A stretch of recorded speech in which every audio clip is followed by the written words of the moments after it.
So in this video, we're going to show you the journey that we've been on over the last 10 years as a church.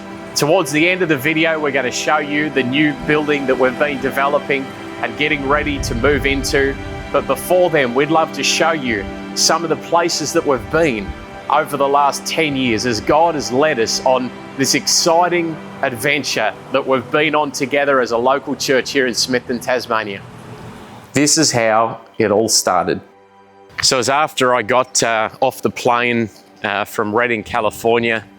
I come home here to 117 Massey Street, and at the time we had people were gathering and just to pray and to worship together. And we knew that God was really doing something and things were stirring. People would walk in this door, they'd just encounter the love of God and the presence of God. And so things really began here. We'd put worship on the TV and people would just worship together, pray together. They would have communion together, all that sort of thing. And we knew that something was happening. And it was actually here that I was sitting in one of these seats, and Rex and Joan Polk gave me a call and said that there was a guy, Mark VB from Devonport, was actually coming down to Smithton. And within 24 hours of getting off the plane from Redding, we were actually sitting in Tall Timbers where we began to have a meeting and just to discuss what things could look like here in Circular Head. I found myself sitting in this place with Rex and Joan and a whole lot of other church leaders from around the community. Mark began to start sharing his heart for a journey of healing around hospitality. And it was as he was sharing, the Holy Spirit really spoke to me and said, "This is your next." And at the time, I had no idea what that really meant, other than the fact that there was something that was happening. And one of the things that came out of the meeting was a real sense of God wasn't just wanting to do something the way it had been done.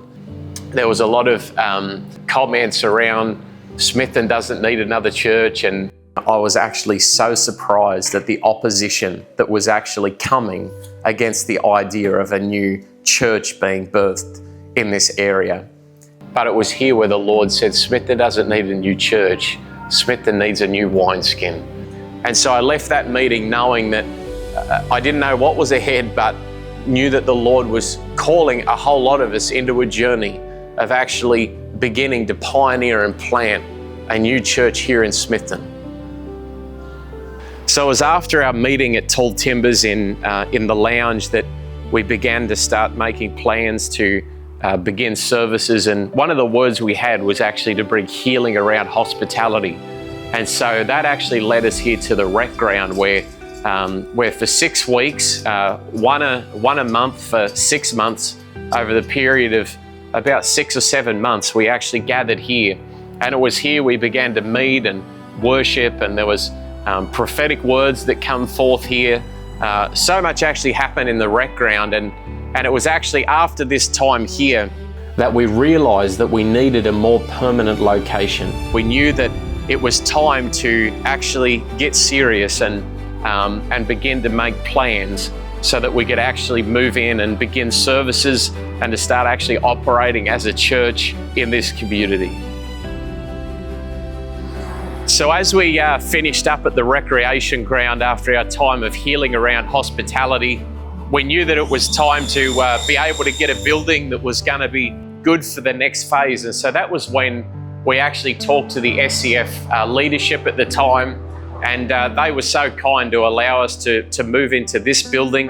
And so this was where actually it was 3 days before we moved in here that Trevor Marshall, who was the pastor of this church for a long time, he actually passed away. And it was on our first night here, we thought that we'd have a handful of people, and we actually ended up filling the room. And it was in this place we actually seen the way that God began to bring speakers from all over the world, from America, from South Africa, from different parts of Australia, that began to come and to sow into what the Lord was doing.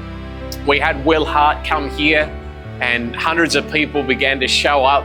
And it was in that year of 2016, we had about 36 baptisms in this place. And so from here, we actually ended up moving, and we then began to start looking for another venue to be able to find. Just like the children of Israel, they just wander from place to place to place, looking for a home where they could settle in a place where God had for them. And so it was after here, we actually ended up finding a place at Tall Timbers where we could continue our journey. They actually gave us the Britain function room, which we met in here for 6 months. During the time, we were meeting with people around tables and just chatting and dreaming and praying together, just really going on the journey of seeing what it could look like to see a church really built and established here in Smithton. And so it actually felt like for a season that we were just trying to get in anywhere, just like Mary and Joseph, that, you know, they needed somewhere to have Jesus, little baby Jesus, and they found an inn, and so that was where they could birth Jesus, and he was lying in the manger. And for us, this was a real manger to be able to be in here for the season that we were here for.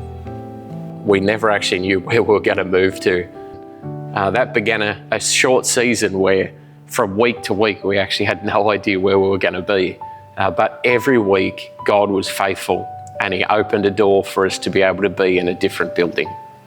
It was as if throughout the whole journey that God was teaching us over and over again that the church is not a building, but the church is a people. We actually ended up being able to find a place here at the Smithton High School, and they just basically built a new gymnasium. And so in here they had a performing arts theatre, and so we're able to meet here for another 3 months as we were preparing to get ready to launch our services. As the doors closed at the Smithton High School, the doors actually began to open for us to meet here at Riverbend. And so we met here for 2 weekends in a row just before we were getting ready to relaunch our first services in 2017. And it was here we had 2 great weekends. We had lunch together, we began to meet together, began to pray in expectation to actually launch our first service in Smithton. But there was just one issue. We didn't know where we were actually going to be meeting yet. But it was in here. We had so many great times with the core team that we'd developed over several months. And it was this core team that we took from here was what we actually launched our first service with. After we were at Riverbend, we began a journey of trying to figure out where on earth are we going to meet.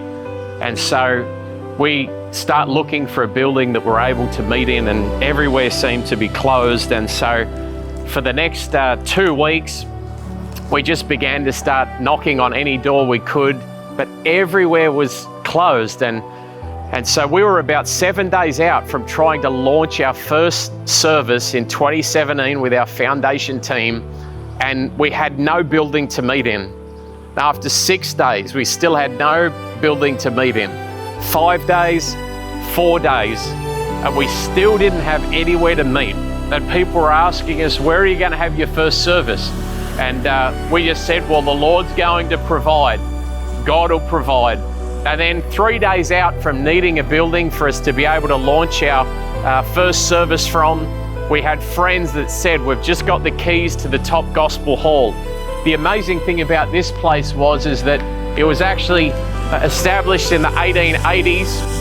And so for 131 years, 3 days out from us needing our building to start our service, this place opens up and we're able to meet in here, and God made a way. And so Jesus was able to be born in a manger, metaphorically speaking, obviously. But God provided a place for us to be able to birth this church and have our first service in this building. So after our first 2 Sunday services at the top gospel hall, we realized that the building really, it wasn't good for us. It was quite small and pokey and dated. And so we actually come here to the guide hall, and at the time we thought this was amazing, that God provided us the next building. And so we actually were able to meet here for, I would say, probably another 7 or 8 months while we were still looking for something more permanent. but we met Sunday after Sunday in this building here, and this was where we began to start launching a youth ministry. And there were times, believe it or not, we had this car park nearly full with cars, people beginning to come to church and beginning to come to the Lord. We actually had our first 3 baptisms. We're right on this lawn here. As a church, after our period of the way, obviously, we baptized 36 people there, but this was the first time we baptized people after relaunching and going on the journey of where we are today as Harvest Church. So this was really formational as we continued to develop as a church in this building. So take a look. So after our time at the Guide Hall, we spent 7 or 8 months there. The doors opened for us to come here to the Uniting Hall, but in between the Guide Hall and the Uniting Hall, we actually had the opportunity to put 2 contracts on 2 different buildings. One was the old Elders building, and then the other one was the what's now a gym that's been turned into that, which was the old Chronicle building. One of them had been actually around for 5 years and it hadn't sold. The other one for 3 years and hadn't sold. So we put contracts on them just before Christmas, and we thought, let's wait until after Christmas and then we'll move forward with either one of those properties. But unbeknownst to us, both of the properties sold unconditionally before we're able to move into that following year. So the doors closed, but the doors opened for us to be able to move into the Uniting Hall. And so we were here for 6 years, and it was here we're able to build the church and we're able to move forward, we're able to grow, and things were going well. And then we got the news that the place was going to be demolished and we had to find another building for us to be able to move into. And so that was when we're able to shift here from the Uniting Hall into the El Nathan building. So it was like as one door closed, the next door opened. So as we moved from the Uniting Hall, is we really believed God that he needed to open up something for us, because we were basically facing the fact that we could be out on the street. But it was the same phone call that basically said that the building was going to be needed to be vacated and it was going to be demolished. Talking to that same gentleman, he actually let us know that the church that was in here, El Nathan, which actually was the church that Arthur Ambrose was a part of founding, actually was coming up for sale.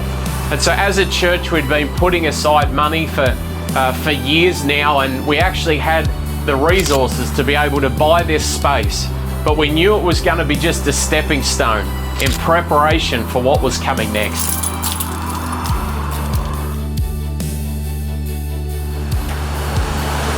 So over the last 10 years, we've just seen the hand of God and how faithful He is to provide for His children. And just like the story of the Israelites in the wilderness, there was a time where they went from place to place to place to place. But then there was a time they crossed over the Jordan River, because God always had a promised land for them to be able to settle down in. So after 10 years of wandering around in the wilderness, we are so excited that we get to step into this new place. So why don't you come in and have a look as we have a look around this facility. What's so significant about this place here is this used to be the Ambrose building, and this was actually where he ran his business. And what's really significant is that on the 26th of October 1985, Arthur actually passed away here in Smithton. And so last Sunday was the 26th of October 2025, which represents 40 years since the death of the man, to the day of the guy who actually used to own this facility here. So we really believe that 40 years is a significant period of time where God has actually been waiting patiently, and His timing's perfect.